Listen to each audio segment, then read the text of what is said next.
Ito mga lods. Ito yung bahay namin sa probinsya. Ito lods. Ito. Ang hirap ng buhay dito lods.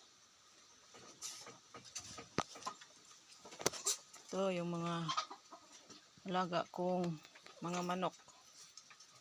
Ito lods. Yan.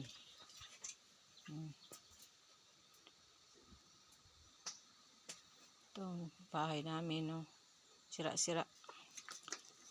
Ito aking bantay. Si Brownie. Ito naman si Papi. Ito yung mga tanim ko lods. Ito mga sili.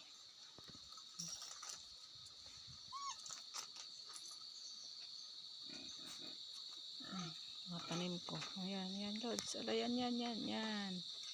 Ito yung